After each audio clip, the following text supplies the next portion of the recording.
राजाचे नाव संजय मुदगल. चंद्रसेन नावाचा एक राजा होता. त्याला 3 मुलं होती. मोठ्याचं नाव होतं उदय आणि दुसऱ्याचं नाव होतं अजय, तिसऱ्याचं नाव होतं विजय. चंद्रसेनचा राजा खूप मोठा होता आणि त्याची एक बाग होती. तिथं सफरचंद असायचे, सोनेरी कापूस रंगाचे. तो रोज बागेत फेरफटका मारा जायचा. एकदा त्याच्या लक्षात आले की सफरचंद कुठेतरी पळून गेली आहे. मग तो कार्यकर्त्याला सांगतो की आजच्या रात्र तू चोर पकडायला बागेत थांब. मग चोर पकडायला तो जातो, पण तो झोपतो म्हणून तो चोर पकडू शकला नाही. मग राजा खूप उदास होतो. मग त्याची 3 मुलं बोलतात की बाबा तुम्ही दुःख होऊ नका. आम्ही एक रात्र बागेत थांबू आणि चोराला पकडू. मग पहिला उदय गेला तो खालती मऊ कवतर झोपला. त्याला झोप आली म्हणून तो चोराला पकडू शकला नाही. मग दुसरा अजय गेला. तो पण खालती मऊ कवतर झोपला आणि तो पण चोराला पकडू शकला नाही.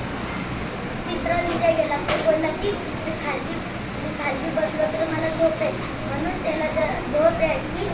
तेव्हा तो बिंदूचे पाणी डोळ्यात टाकायचा. मग त्याला कोणता तरी प्रकाश दिसला. तो बोलतो की आता अग्निपक्ष आहे. मग तो झाडाच्या एका कोपऱ्यात लपतो. मग तो त्याला पकडायला जातो. तेव्हाच तो उठतो, पण त्याच्या हातात अग्निपक्षीचं पीस येतो. मग तो सकाळ झाल्यावर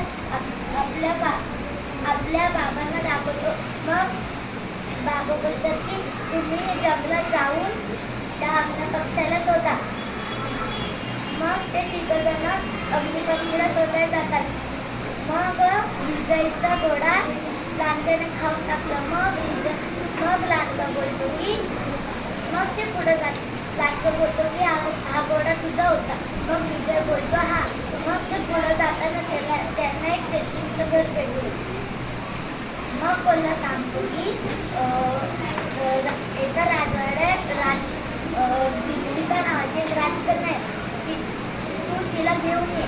मग विजय त्या दीपशिका राजकन्याला घेऊन येतो आणि मग कोल्हा दीपशिकाच्या रूपात येऊन दीपशिकाला चेटकिनीपासून वाचवतो. मग पुढे एका राक्षसाचं घर येते. मग तिथे लांडगा एकदम पांढऱ्या शुभ्र आयाला घोड्यामध्ये येतो. मग राक्षस त्यांना अग्निपक्षी देतो. मग ते पुढे जातात. त्यांना उदय आणि अजय भेटतात. मग त्यांचं युद्ध सुरू झाले. लांडग्याच्या सकाळने विजयने परत अग्निपक्षी सोनेरी पिंजऱ्यात पकडला. मग ते राजवाड्यात जाऊन आपल्या राजाला दाखवले ते अग्निपक्षी. मग राजाने विजयचा राज्याभिषेक केला आणि मग दीपशिकासोबत विजयचे लग्न लावले. मग खूप वर्षे त्यांनी सुखाचा संसार केला.